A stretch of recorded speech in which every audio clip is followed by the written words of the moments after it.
CataractCoach.com, podcast number 25 with Cristos Ifantides. Cristos is a young ophthalmologist specializing in anterior segment surgery. He was formerly at the University of Colorado in Denver, where he taught residents and led a very large program to provide care to thousands of patients. He since left that position and switched to private practice in Florida.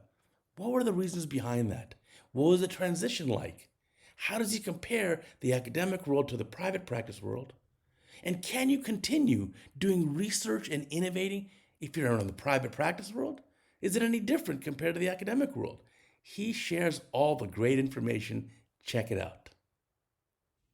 Welcome back to our Cataract Coach podcast. And today we have Dr. Cristos Ifantides, who's an ophthalmologist specializing in cornea, cataract, anterior segment surgery, and has experience in both the academic world and the private practice world. He's a newer name in the last few years that you see more and more on the podium, more and more in the print journals, and you've even seen his videos on Cataract Coach with the rotary chop, which we'll talk about too. So Cristos, welcome to the podcast. Thanks, Uday. It's great to be here. Thanks for the invitation. It's an honor. Tell our audience here, which is typically younger, probably age 30 to 50 is our audience, and almost all ophthalmologists. What was your path in ophthalmology?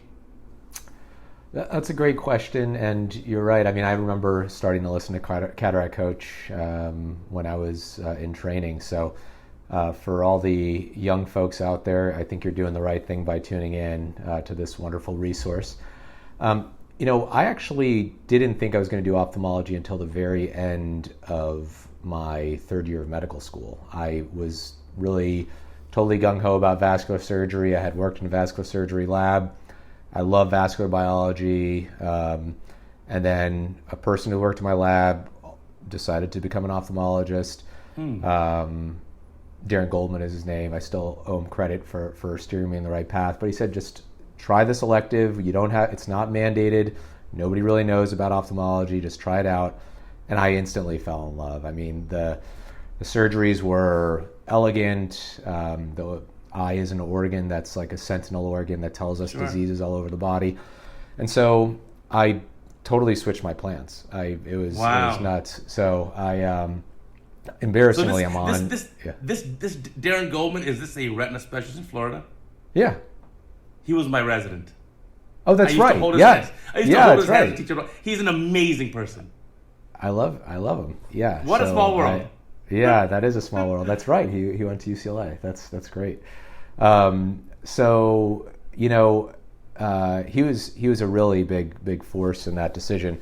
And so, the surgeries were amazing. I went on to do ophthalmology residency, and for me, I think there are different parts of the eye. The vascular biology really clicked with retina and pediatrics in terms of ROP. However, I think for me, doing the refractive improvements for an eye, seeing that amount of reversible blindness we can do on a global scale from something as simple as a cataract surgery, it drove me to really focus on the front of the eye.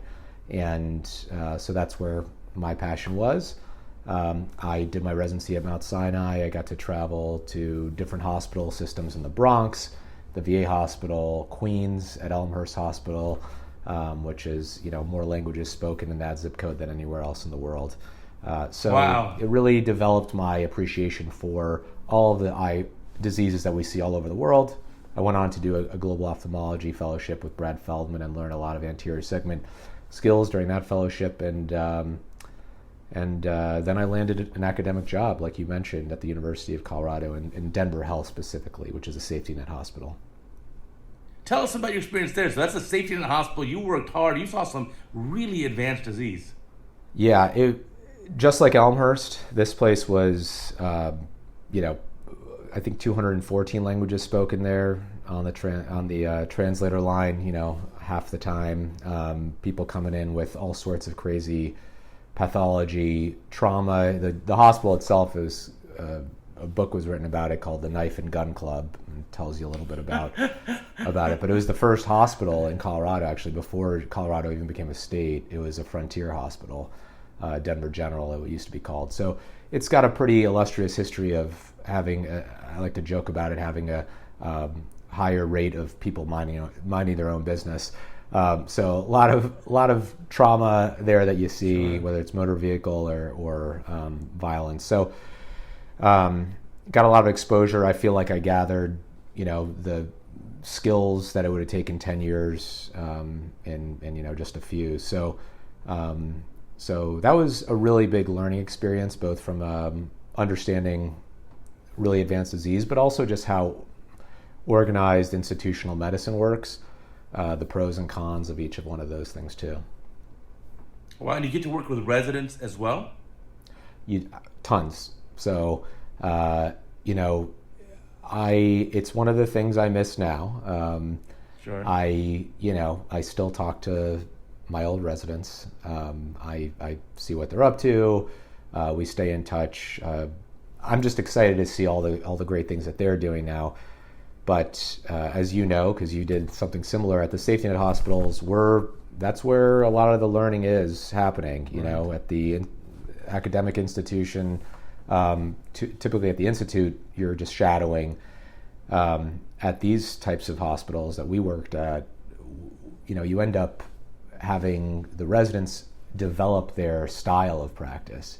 And so being a small part of that in their style of practice is a real honor. It's, for me, it was really critical. I think about all the people who taught me and how my techniques are a conglomeration of all my teachers. And to know that I could be a part of somebody's style too is a real treat. Yeah, it's neat. When you're doing your training, when you're learning, whether it's in your residency fellowship or even your first few years of practice, you tend to absorb other people's techniques and kind of amalgamate them all together into your own style, and then you evolve your own style. But it's really nice to have that exposure to a wide variety of mentors and surgical styles and techniques. That's really very valuable. Yeah, and you learn that somebody might say, oh, you can't do that, but then whether you go on CataractCoach.com or there's another attending that says, watch this, you could do this, and then, so there's some problem solving. It's almost like being a kid again, right? Where somebody tells you you can do something, somebody tells you you can't do something, and you really have to think through, well, can I do this? Should I not do it? And so it's really constructive and a really creative time, and both for the residents and fellows, but also for the attendings, right? I think you have to be really patient and good to teach, because you could be a great surgeon, but it doesn't mean you're a great teacher. Right. And the nice thing too with those county type facilities is that you can do things that you may not be able to do otherwise in private practice. So a case comes to mind when I was attending residents a few years ago. Patient came in with some trauma, had a terrible traumatic cataract, damaged iris, large ankle, sensory XT, and ptosis. And so we did obviously the cataract, fixated the eye well appropriately with whatever measures, did a pupilloplasty, did an R&R for the strabismus, and did a mutarectomy for the ptosis. One sitting. That's crazy. Yeah, that would have, I think you would have angered a lot of people at a private surgical center if you tried doing that there. I wouldn't do it in Beverly Hills now. I'd fix the traumatic cataract, I'd fix the iris and all that, but I then send them to an oculoplastics person for the eyelid or a strabismus person for the XT. But in our county hospital, we didn't have any fellows other than one retina fellow, and who came only one day a week. So the residents there, you learned by just doing. Yeah. And it was really neat.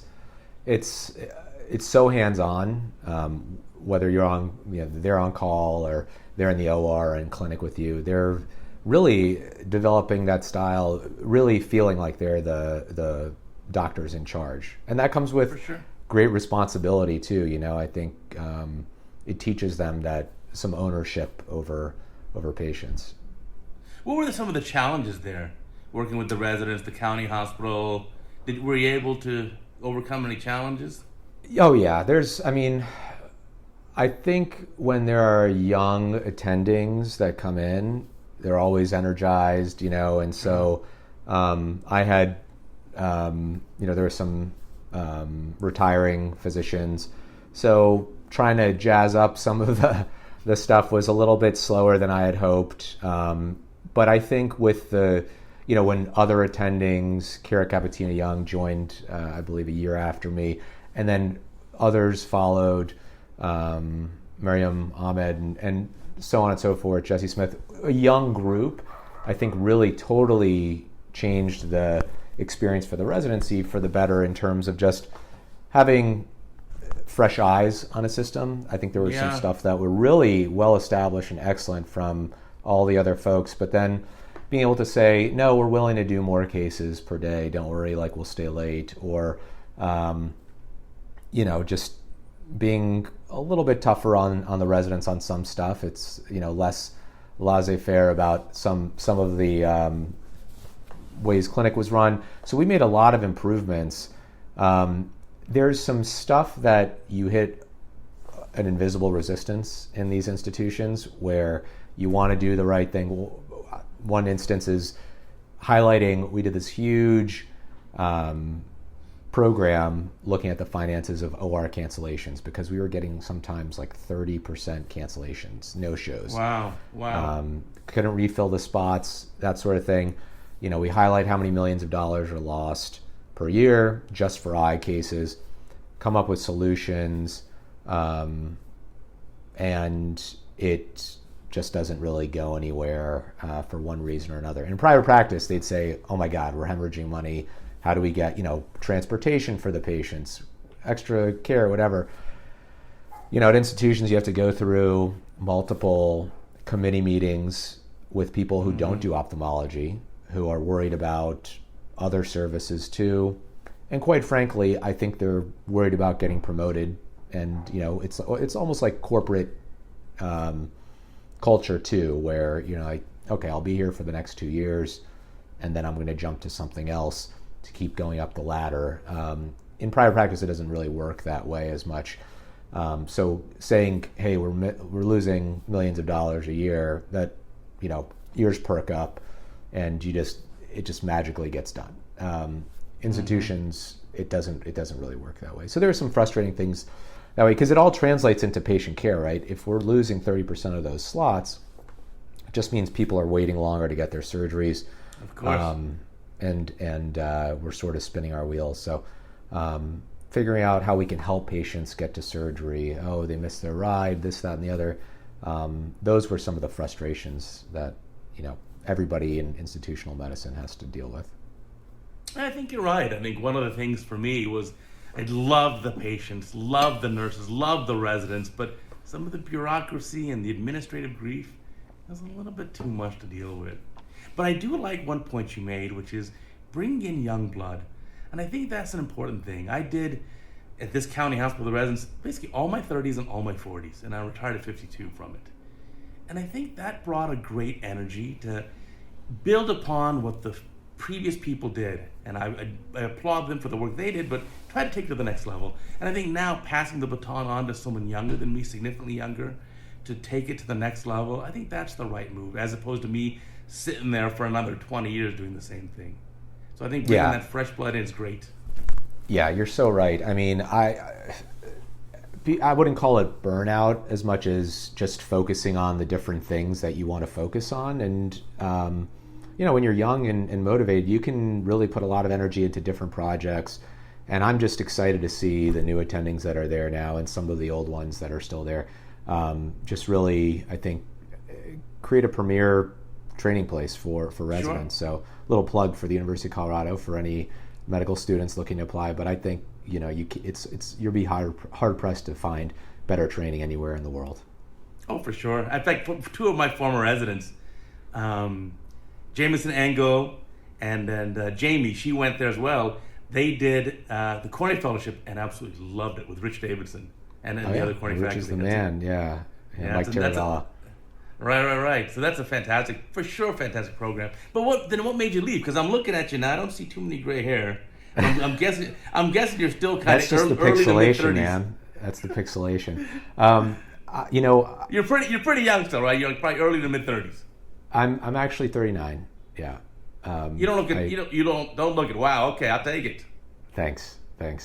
Yeah, I look like a baby without the beard. So, it's You know, for me, one of the catalysts for that was some family health issues. My dad ended up getting gastric cancer, and we got him great care, but just thinking about something I heard about during that time period, which was, you know, if you see your parents, let's say 4 times a year, and they live another 10 years, you know, they're 70, around 70 now, let's say they live to be 80, you know, 4 times a year, that's 40 times more before you'll never get to see them again.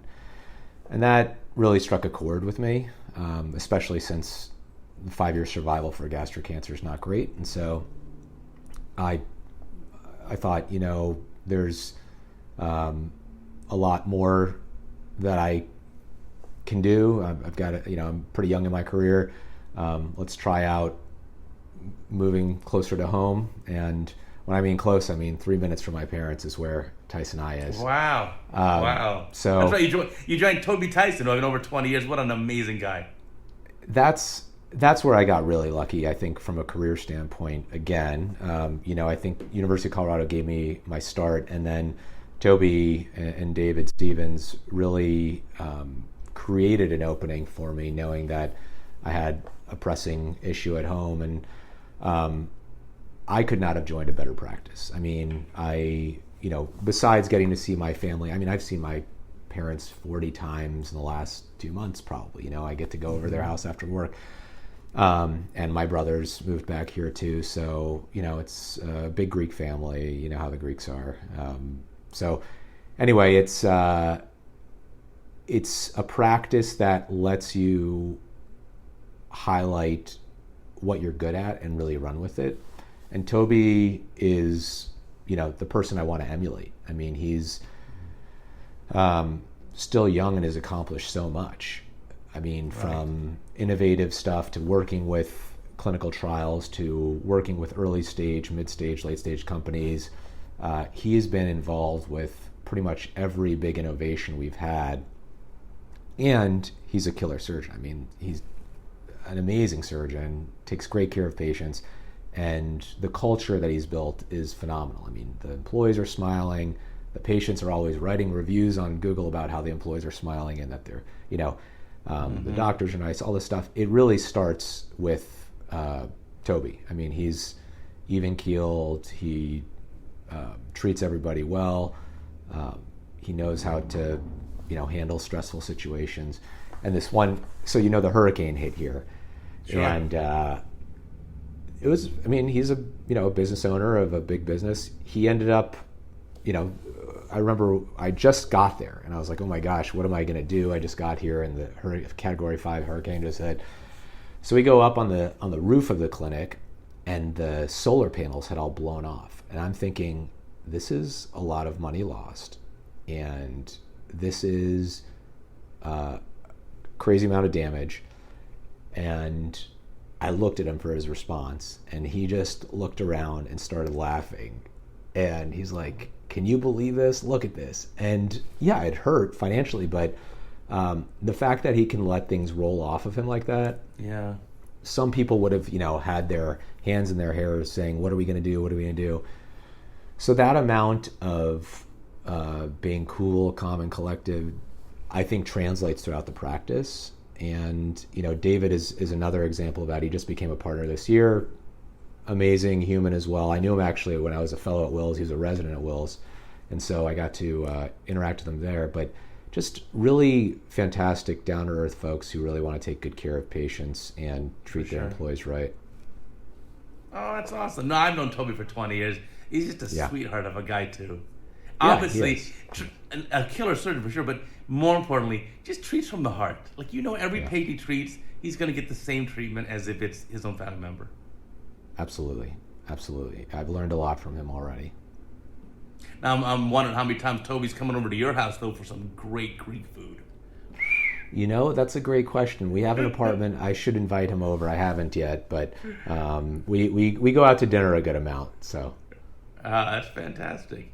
So when you're in his practice, you're doing, obviously, anterior segment, cataract refractor, probably MIGS. Are you doing any research projects? Are you working with any new kind of ideas or concepts in ophthalmology? Yeah, it's been a great continuity from the research I was doing at the university. I've got a couple of my own technologies that are gaining some legs, and then just from a clinical standpoint with the clinical trials at Tyson Eye, becoming a PI on a few different studies, and then working with some other companies in industry like Ace Vision Group. They are working on a presbyopic treatment with microscleroperforation. And so it's opened, if you're willing to do extra work, outside of your clinical job, people pick up on that, and, you get chances to show that your feedback might be valuable. And so I've been lucky enough to do that with a few different companies now.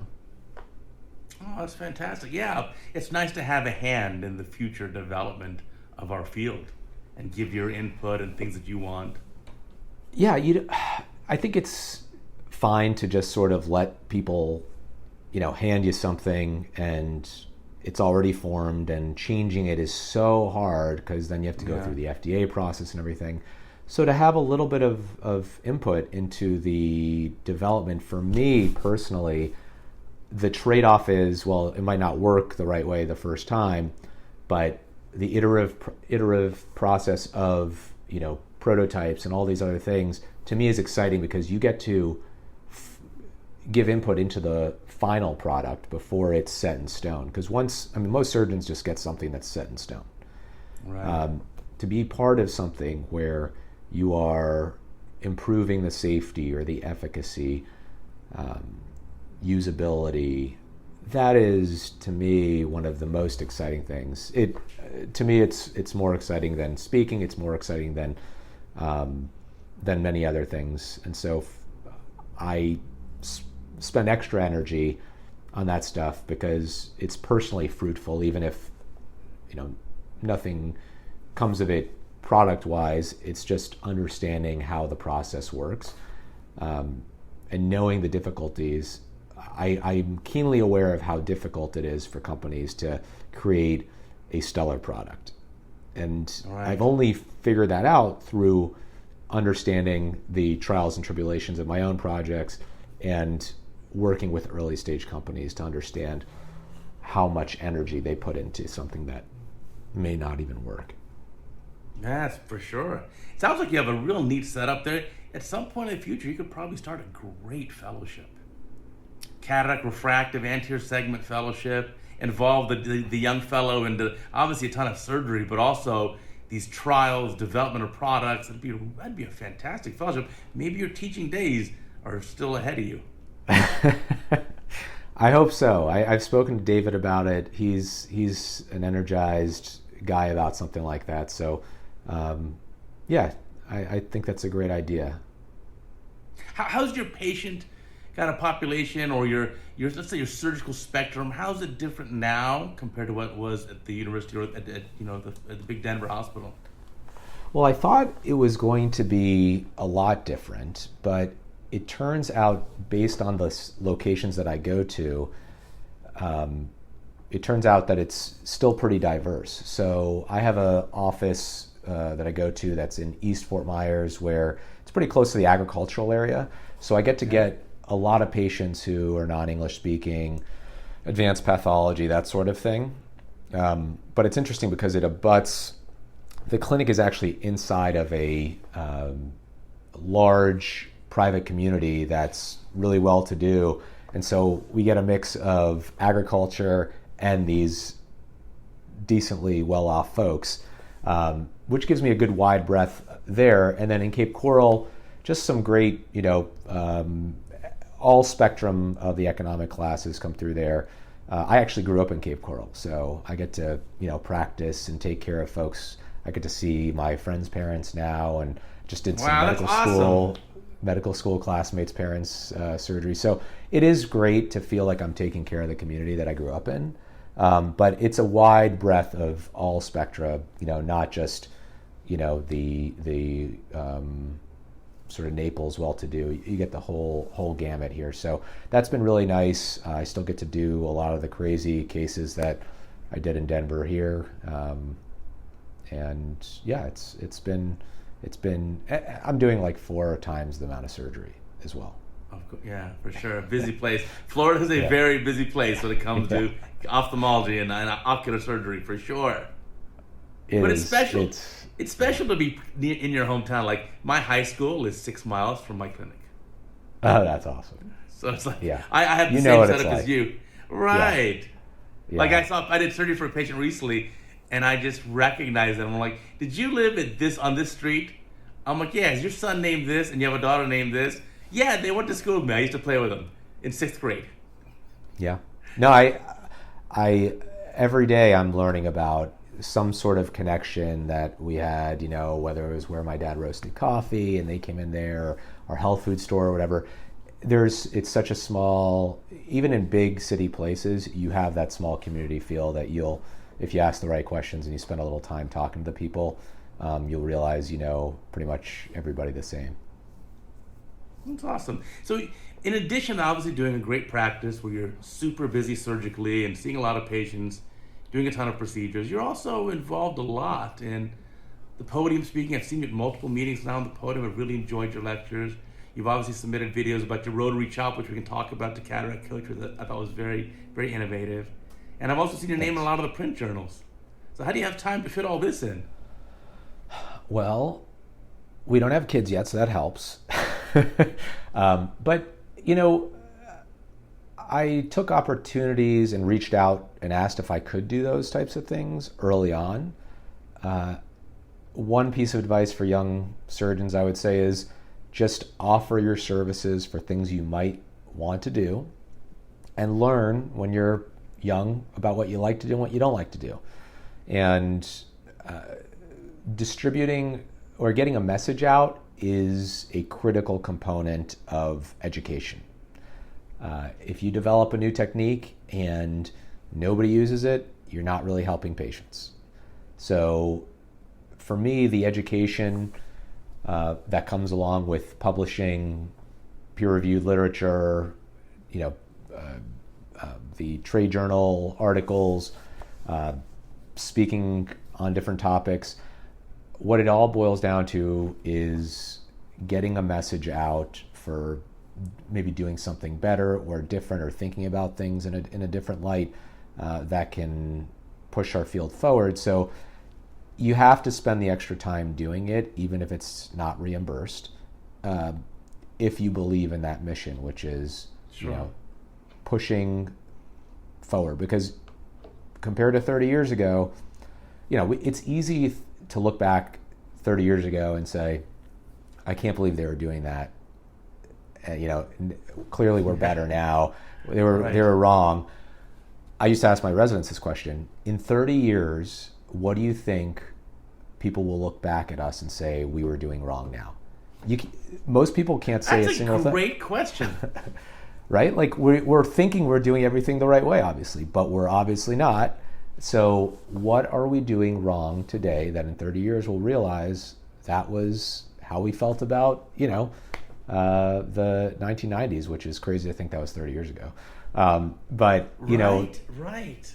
It's like when I was a resident, I saw extra caps being done, and they would teach you to do it with these corneoscleral scissors to the left and to the right. And I was like, are you kidding?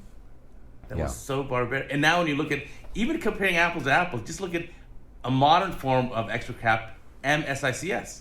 What an entirely different way of making an incision. Totally different. Sutureless. It's beautiful. It's my favorite cataract surgery. But that, and it goes, it's diagnoses that we give to things that are wrong. It's the fact that, our TAPS and our diagnosis of what causes uveitis is, like, more often than not idiopathic, which just means we don't know what it's caused by. Right. So those are the types of things that if you're not part of that effort, it's the same thing. You're just waiting for somebody to give you something concrete later on. I like to be proactive about that stuff and sort of be in the fight for what is going to be the next thing we say. We were thinking about this potentially differently than we should have been. Or how about we think about this in a different light? Okay, let's you and me brainstorm this. Okay. Now let's think together. This is actually, you really got my gears turning. 30 years from now, 2050, what are we going to look back and say, gosh, why would you do cataract surgery that way? Now I can think of a couple things. One is, why do you let the bag collapse? Why do you put in these very thin lenses and let the entire capsular bag shrink wrap down? I think that's one thing. What do you think about that concept? No, I think you're spot on. And the nice thing about that is the next generation accommodating lenses are filling the bags, right? When you look at the development of these lenses by early and middle stage, I would say, companies, they are showing great results ex-US with accommodating lenses that fill the entire bag, that get as close to nature as possible. I tell that to patients all the time. I say, we're going to replace your big crystalline lens with a really thin and much narrower lens. Sometimes you see the edge of the lens or bends the light different way. Sometimes it's a benefit, like in angle closure glaucoma, to give it its space. But you're absolutely right. That is a huge deficit that we need to fix, to say, how do we get more closer to nature, how nature intended our lenses to work? Yeah, it also decreases PCO rate. So I was luckily involved in the LensGen Juvene trial. That's the accommodating lens from LensGen. And I did the very first human implantation. I did them in 2015 in Panama. And then I did more, 8 years ago. And then I did more in Mexico, in Monterrey, Mexico after that. There had been zero PCO. By keeping the bag open, zero PCO in I don't know how many eyes, hundreds of eyes. It's very unusual. Those are the types of jumps in technology that we haven't even realized all the benefits of. We always focus on, it's like accommodation, holy grail, that kind of thing. But you're right, all the things that come along with maybe it's having not as big of a deal of being exactly on target. 0.50, diopters doesn't make a difference when you have an accommodating lens. Right. So really exciting field. The lens development stuff, I think, is we're going to see some really killer stuff in the next probably 5 to 10 years. But okay, so we got the lenses, we got keeping the bags open. What else should we be doing better? Well, I know some people are naysayers. I personally think that robotic cataract surgery is going to completely shake things up. I agree with you, and I'm involved already with a company doing it. Yeah, there you go. So, for our journal clubs that I like to do with our medical students at the University of Colorado, I would purposely pick topics that were a little controversial. One was just reviewing robotic cataract surgery, and I did it year over year, and the literature is really outstanding in terms of having autonomous cataract surgery for routine cases. So, correct. And the way I think about things is anything that can be done step by step over and over again is easily replaced by robotics. That's just like the law of the land when you think about custom cars versus generic cars. The custom cars are harder. The generic cars very easy. Complex cataract surgery, I think, will only be, for the next X amount of decades, maybe robot assisted, but still need that human touch. But for a routine cataract surgery, I think we're going to be challenged by outcomes, which matters the most. If you can standardize each step over and over again, outcomes improve. So there's zero doubt. Yeah. Well, between us, but you talk to some folks, and it's whether it's fear or just disbelief or denial. And that's a good thing for young surgeons to think about. You have to understand that something can come along, whether it's an eye drop that cures cataracts or whatever, it will change things and we'll have to pivot. And I'm less afraid about it because physicians are so inventive. We will figure out how to help. There are so many problems with the eyes. Our list of eye problems is what it is because that's all that we have our energy that we can do right now. But when a problem gets solved, there's so many more problems that need solving. We'll pivot, so we'll be fine. Well, I'm involved with financial disclosure. I'm an investor in this company, but this company called Horizon Surgical. Yeah. In the LA area. Yeah, you saw that the presentation at ACOS. Yeah. I can tell you it's unbelievable. It's wow. It could be better than a lot of junior residents already. Listen. I've spoken to a couple too, and I know that it is really impressive stuff. Right. But I think you're right. It still has to be supervised, and it's essentially for your average, routine, straightforward case. That small pupil, dense rock, pseudoexfoliation, loose zonio case is not going to be done by the robot. You need a surgeon with a very high level of skill to accomplish those cases. Yeah, I mean, and that's just because the technical computing power needed for decision-making trees like that are really advanced. But there's plenty of times, I love going to hear lectures where people say, I wish somebody had just told me to snap out of it at the time I was doing the surgery because I really didn't want to see the vitreous there. I kept saying it wasn't there. To have that assistance to highlight something on the screen and say hey, there's a 95% chance that this is vitreous coming forward. That's good for the patient. It's good for the surgeon. Right. It's bad for the our schedule egos. Of that day. Bad for our egos. Or it could be good for our egos, right? A little ego death, not a bad thing. But you're right. It hurts. It hurts for that. But we figure it out later in the surgery anyway. So if we can be safer with that type of computing power, then I welcome it. I look forward to it. And the philosophy is patient outcomes first. And what humans can do better, we'll do better until we can't. Just think about when you're operating, you're doing a routine cataract, and you're obviously in your mind always cognizant of where is the capsule. But it's a clear tissue that we have a hard time visualizing exactly through the scope. And as you know, for human eyes, 30 frames a second, even 25 frames a second seems pretty fluid to us. So what if you could have a robotic system that had, let's say, a built-in OCT that could visualize that capsule at 10 times that rate? Yeah. So the refresh rate's crazy. But here's the other kicker too. We always think that machines have to, well, we don't always, but a lot of folks think that machines have to see things the way humans see things.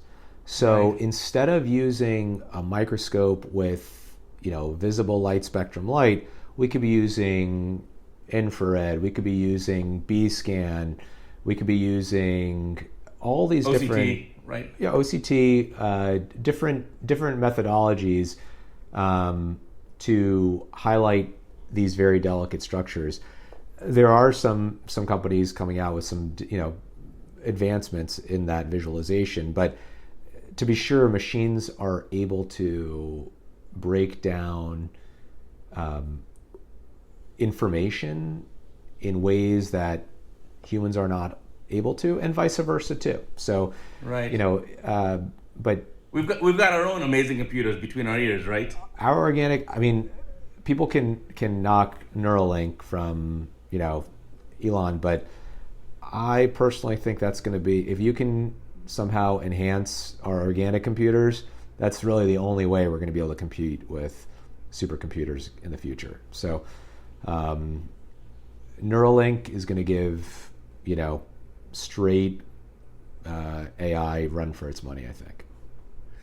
But before that happens, I'm going to be retired on my little vacation house somewhere, just no internet connection, don't bother me. Yeah, I'd love to come visit. Maybe hide out when the machines take over.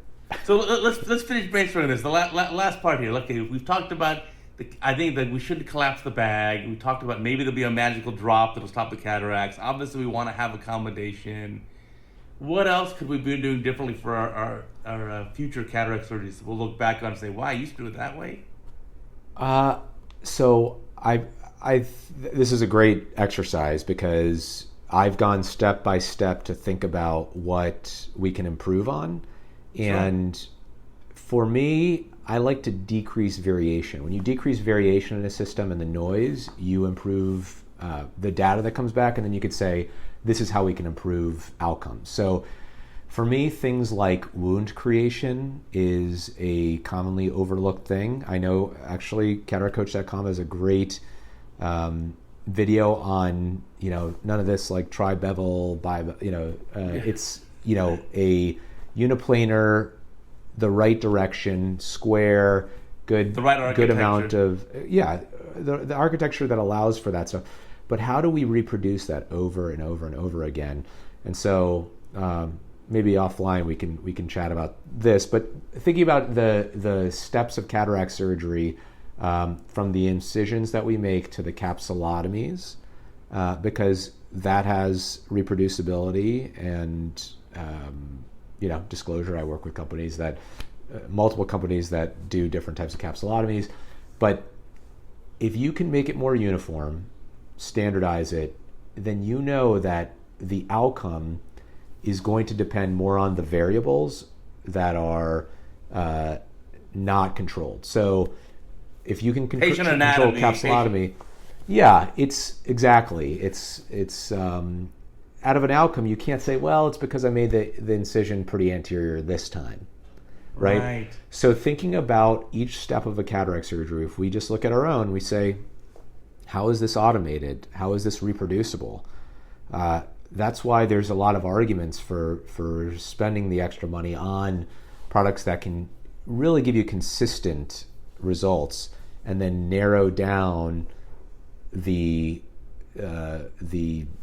differences between patients and say, this is what is actually important. There are going to be formulas in 5 years that hopefully point something out that we weren't measuring. What is it like? Choroidal thickness, whatever it is, right? Like something that we don't have in our current generation formulas that will give us better predictive measures. That coupled with more forgiving lenses, but the more we can control each step, I think, is the way we should think about decreasing the noise and improving our results. Absolutely. And in fact, for the lens calc stuff, I'm already involved in another project, another disclosure, which is IOLcalc.com, which is John Lattice and the Lattice Super Formula, which is now fully AI-based. And no doubt about it, I can take your average surgeon from probably 70 to 80% accuracy, which is plus or minus half diopter, and bring you to at least 90. And we've even looked at data sets from really huge name ophthalmologists who've been previous podcast guests who've given us data. And these guys are already geniuses at lens calcs. We made them even better. And I think this is just the beginning. It's going to only keep getting better and better and better as we collect more of this big group data. I think one of the neat things now is to have the group data. And just going about lens calcs, I mean, talk about, okay, we should hone the A constant, which is an antiquated idea even when it came out decades ago, because that raises all eyes or lowers all eyes. And do you really want to treat that little tiny hyperopic guy like the big myopic guy? No, you probably don't. And so to be able to hone, instead of one A constant, let's say a 10 by 10 by 10 grid of 1,000 points, 10 ranges of AC depth, 10 ranges of axial length, 10 ranges of K, and hone 1,000 points. That's what we do. Lattice Performance is honing 1,000 points, not one A constant. It all is spurred by not being content with the status quo, right? Right. Today's formulas were really impressive 10 years ago. Right. They're less impressive, and it's,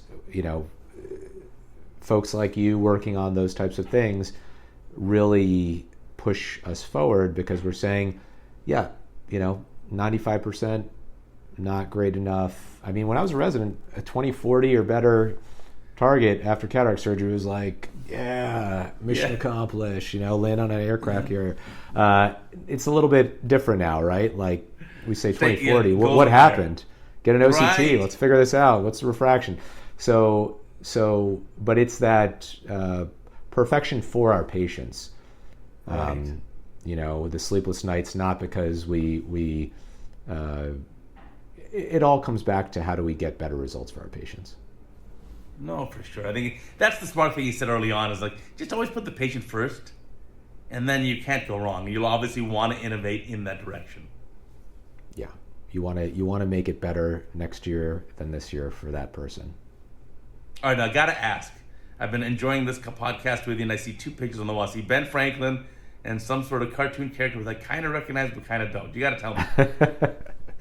Yeah. So I'll start with this guy. That's Beaker. I don't know if you remember Beaker from the Muppets. He's a scientist who finds himself in all sorts of precarious situations with fires blowing up in the lab and glasses exploding. But he's my spirit animal when I think about my research. It's the trials and tribulations. So my wife got me that for Christmas one year, and this is a pretty new addition. I actually had a pretty trippy squid up there, a psychedelic squid, but this I just got printed. It was a drawing. I got a buddy in India who's a graphic artist, and I asked him to commissioned a piece of work. I said, Ben Franklin is a personal hero. When you think about the different founding fathers, who do you connect with? This guy is one of my heroes in life. So I asked him if he could come up with a cool sketch, and he did, and put it on some canvas and found a frame that was going to be thrown away in the trash can, and I pulled it out, and it fit perfectly. So awesome. Now what's the connection? How does Ben Franklin resonate with you?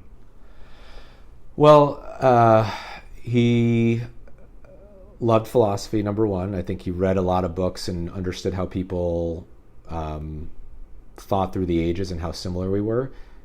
He was a prudent guy. He thought through a lot of situations calmly, was a great businessman, and most of all, he's a stellar inventor. I mean, he's done tons for America, from saving a bunch of people's houses from fire, from lightning, with the invention that you could put a lightning rod on the house and ground it rather than have it go through the house, to the first fire department actually in Philadelphia, and saving numerous folks from that, just from an idea of saying, hey, let's create a center where people can leave from with machines that can fight fires. That's like a very reasonable thing, but nobody had thought about it. So, but if you're ever in Philly, if you go to the Franklin Institute, it's a science museum, you could see a bunch of his stuff. He created batteries, he created all these things. Just a guy way ahead of his time. He's like an American Da Vinci. Oh, I love it. I love that connection. That's a good way of putting it. An American Da Vinci. Yeah. Absolutely. Well, I see a lot of that what you're talking about in you. You're starting to innovate these things. The nice part is you're just the beginning of your career. I can't wait to see where you're going to be in 10 or 20 years. It's going to be amazing. Nowhere close to him, but I could, a guy can dream. But yeah, he's a person that we should all learn about. But I appreciate you saying that. Still striving for figuring out new things, just like you, and pushing the field forward. Absolutely. So let's wrap this up with some great advice for the young ophthalmologists. We have a lot of young ophthalmologists, a lot of residents, even some med students, residents, fellows, some early years of practice who listen to this podcast. What advice can we tell them? We've given them a lot of advice over the previous 20 podcasts, let's say, but what can you offer here? What have you learned the hard way? Yeah, two main points. The first point is, and I think you remember this from the ACOS mentorship session, but there's a running joke that doctors don't make good business people. And I want to set the record straight. Physicians can learn anything better than almost anybody else on this planet. Right. And we are fast learners. Medical school is so tough. If you can do that and absorb all that, you can learn simple business skills that'll keep you sharp. And it doesn't have to be that complicated, but just understanding the type of business skills that'll give you knowledge so that you can make good decisions for the practices you join, asking for transparency, seeing where the money goes, that sort of thing, so you don't get taken advantage of. Because everybody always tells you, let the other folks, the administrators, take care of the business. You focus on patients, you stay in the exam lane. Well, they've said that for the last 30 years. Administrators have grown by like 3,000%. Physicians, flatline. We're doing more administrative stuff today than we had 30 years ago. Right. What do we pay them to do? So the joke's on us. We pay for administrative salaries without actually getting the benefit of them taking care of all the administrative tasks. So I would say learn some very basic business skills for practice management so that you can be part of the conversation. You don't have to be, the sharpest starting your own startups and whatnot, but that's a different conversation, what that would be, what the curriculum is. And I'd love to, if people are interested, we're trying to put something together for that, like a crash course. And then the second thing is find a place. If you don't know what you love yet, or you want to explore, you have to find environments that are just throwing opportunities your way. Where like, people what do you mean?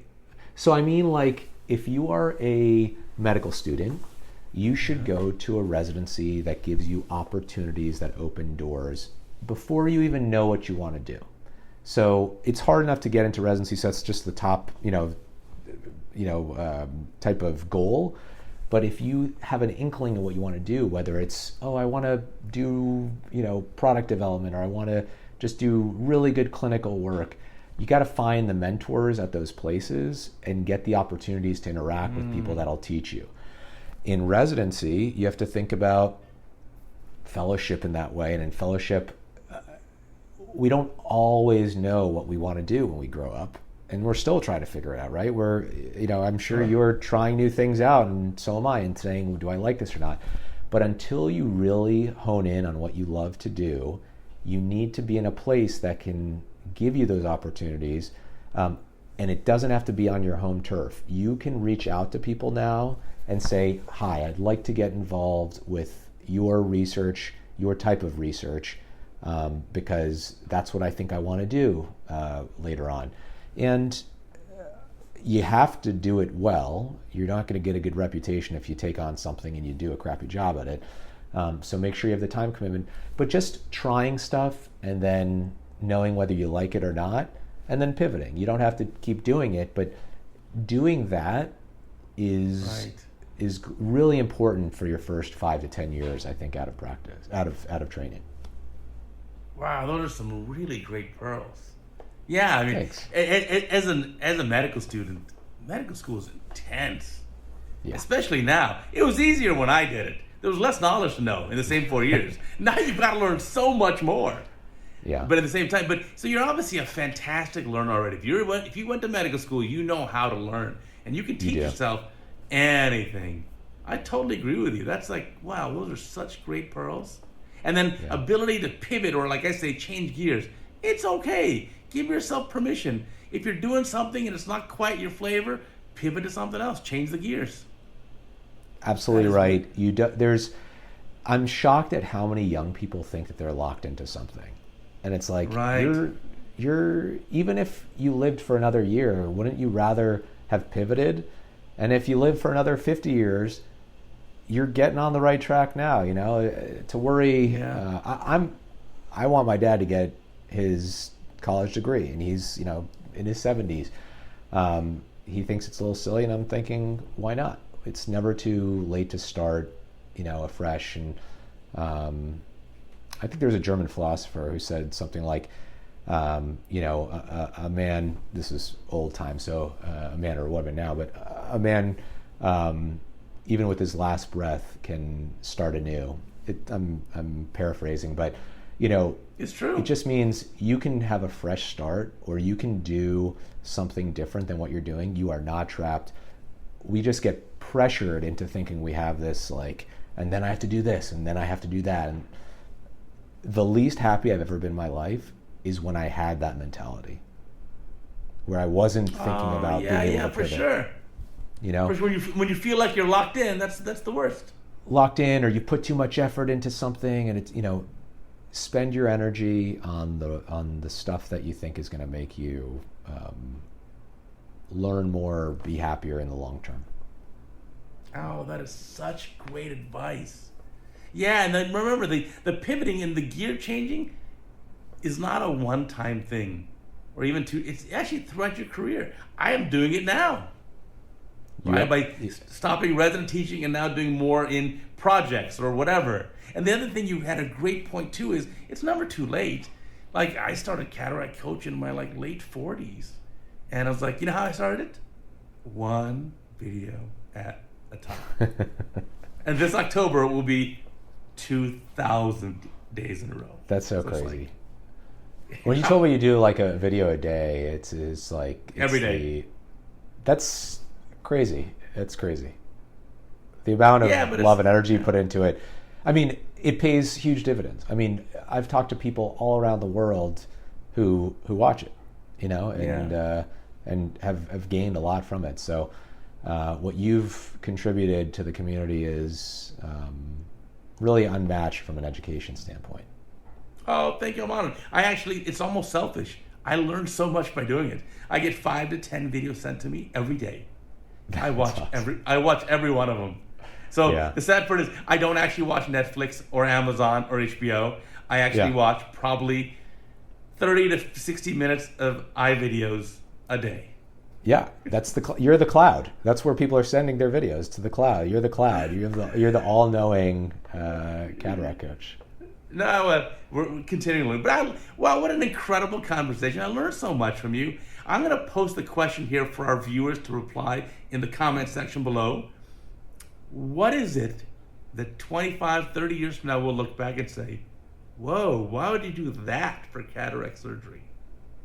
Think about it. Please, to all our viewers, leave us a comment below. We're going to read every comment. And we already started off by telling, because let's get some collective brains together. We've got thousands of people who are going to hear and watch this podcast. So put all our brains together. I want a list of what do you think we'll look back on and say, you know, we should have done something differently. And then when I'm 20 years from now, when I'm retiring, we'll look back and say, who was right? I'll give you a prize. Time capsule. Yeah. Well, thank you so much, Cristos. I really enjoyed this conversation. You are an incredible, bright, shining star in the ophthalmology space. I'm looking forward to just tracking, following your career, and seeing what kind of Ben Franklin things and sometimes crazy scientist things you bring to the future.